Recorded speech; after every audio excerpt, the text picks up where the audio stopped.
a su llegada. Está en la línea telefónica, le agradezco mucho la comunicación esta mañana para Televisa Sonora, el doctor Jorge Rosendo Sánchez Medina, del Grupo de Federaciones, Asociaciones y Colegios de Médicos de México. Doctor, gusto en saludarlo, muy buenos días.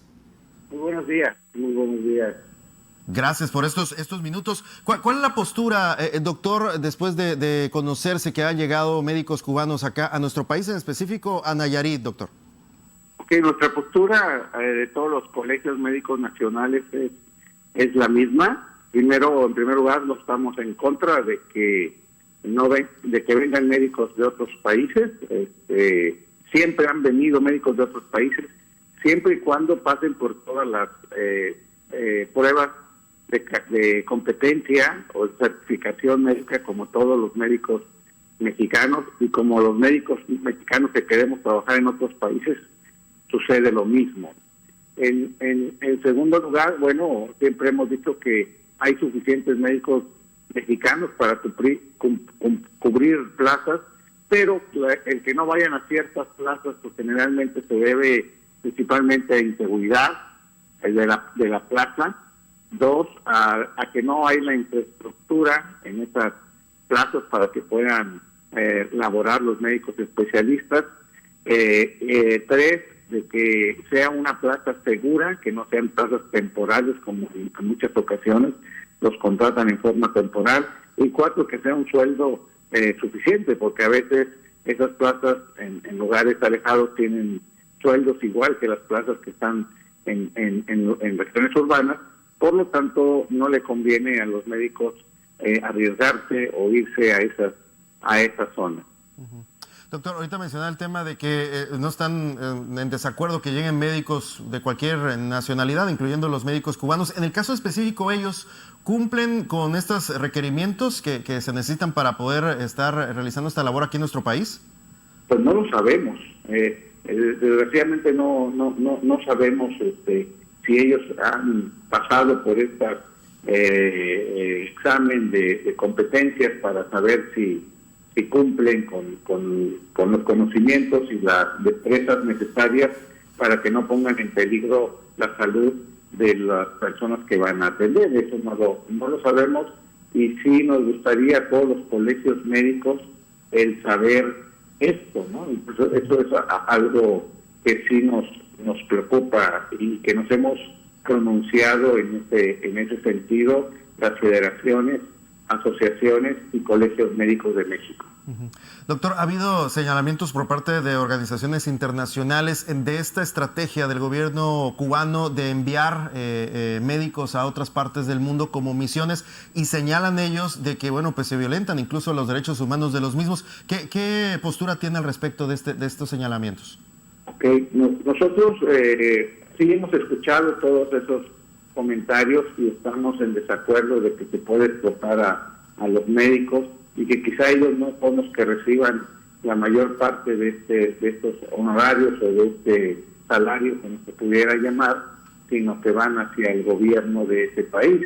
Eso incluso puede estar inflado lo que se le paga a cada médico, que no sea lo real, sino que pague mucho más al gobierno de Cuba, y que eso sea muy diferente a lo que se le paga a un médico en este país, ¿no? O sea, ya nos habíamos pronunciado ya en fechas pasadas uh-huh. sobre lo que pagan a un médico en este país, que puede ser en por medio de unos 20,000 pesos, 25,000 pesos al mes, a lo que le pagaron a los médicos cubanos que vinieron en el 2020, que estaba alrededor de más de 110,000 o 120,000 pesos por cada uno de ellos al mes.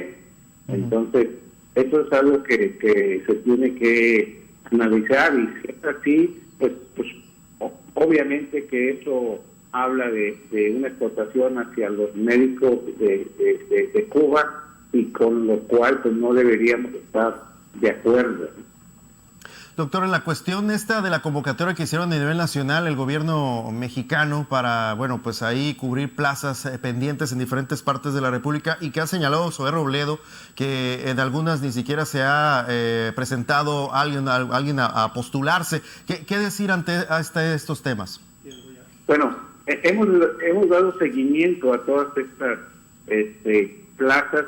Muchas de ellas es, como comentamos, que no son plazas seguras, plazas temporales, o al menos aquí los contratan en forma temporal, pudiera ser para que no generen derechos sobre esas plazas o antigüedad o jurisdicción, y por lo tanto no son atractivas para los médicos mexicanos, además de que son en zonas que tienen inseguridad, y también que no tienen estas áreas, la estructura o la infraestructura para que pueda laborar el médico especialista, ¿no? Entonces, eso es algo por lo que los médicos mexicanos, a veces preferimos no aceptar estas plazas, sino aceptar plazas donde pueda uno laborar en forma privada también, para poder compensar lo que no se le paga a los médicos en nuestro país, y más personas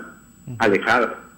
No hay garantías de seguridad, doctor, en algunos puntos del país. En algunas regiones no hay garantía de seguridad, y es muy peligroso. De hecho, no entra ni la policía, a veces ni la Guardia Nacional o ni el Ejército en algunas zonas del país. Entonces, es sentido común, un instinto de supervivencia, los médicos de no aceptar esas plazas, ni llevar a tu familia, a arriesgar a tu familia. Eso es algo lógico, ¿no? Entonces, sí, los colegios médicos, federaciones, estamos proponiendo que haya una especie de calificación o de semaforización de las regiones, en donde incluso en algunas de muy alto riesgo o demasiado riesgo no se manden médicos, y mucho menos médicos pasantes que no tienen ellos garantía laboral. O sea, ellos son estudiantes todavía, a diferencia de un médico donde ya tendría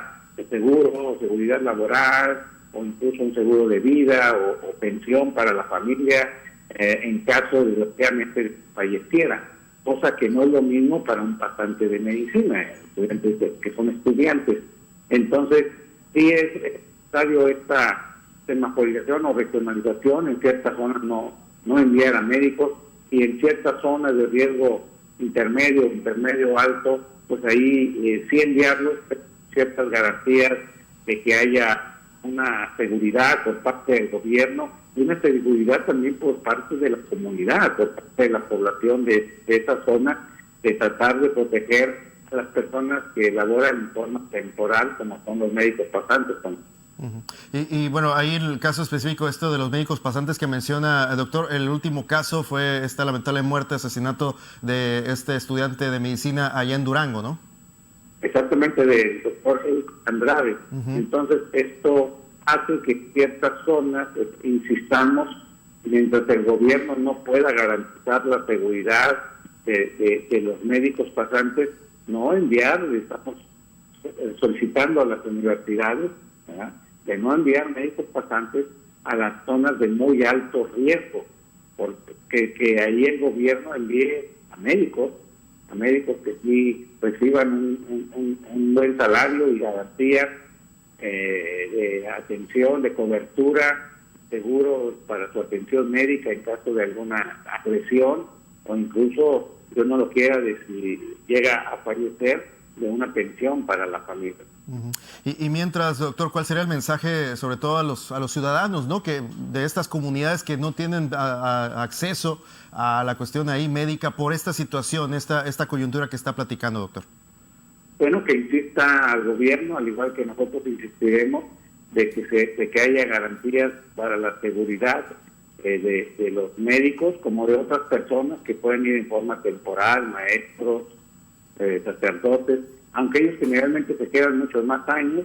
Nosotros estamos insistiendo a la comunidad que exija la seguridad al gobierno, y que también se sume a la protección de los médicos pasantes, ¿verdad?, que están en forma temporal, que no conocen la idiosincrasia, que no conocen generalmente a la población, tienen esta incertidumbre. Estamos viendo la punta del iceberg de los fallecimientos, pero obviamente que las agresiones pueden ser muchísimas más, intimidaciones a los médicos pasantes. Por lo tanto, queremos decirle a la comunidad, a la ciudadanía de esa zona, que por favor tengan más comunicación y autoayuda con los médicos pasantes. Doctor, por último, ¿llegaron ya a Nayarit los médicos cubanos? ¿Tienen ustedes conocimiento si ya han llegado a otros estados de la República o vienen también a otros estados de la República?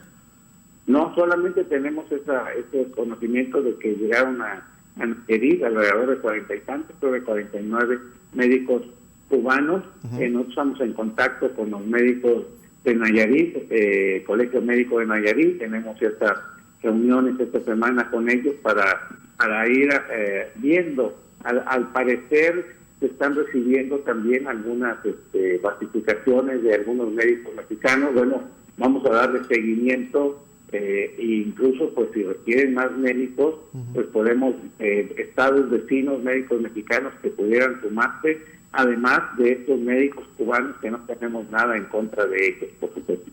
Perfecto. Doctor, pues estaremos tocando base con usted, si nos lo permite, dándole seguimiento a este tema que está en desarrollo aquí en nuestro país. Doctor, le agradezco mucho estos minutos acá para Sonora. Sí, muchísimas gracias. Muchas gracias. Gracias al doctor Jorge Rosendo Sánchez Medina, del Grupo de Federaciones, Asociaciones y Colegios de Médicos aquí en México, en nuestro país, sobre esta postura en torno a la llegada ya de los primeros médicos cubanos que se habían anunciado desde hace algunos meses atrás por parte del presidente López Obrador, en apoyo, señalaban ellos, a lo que es ya también la atención a las personas aquí en nuestro país. Llegaron a Nayarit, se desconoce si van a llegar a otros puntos de lo que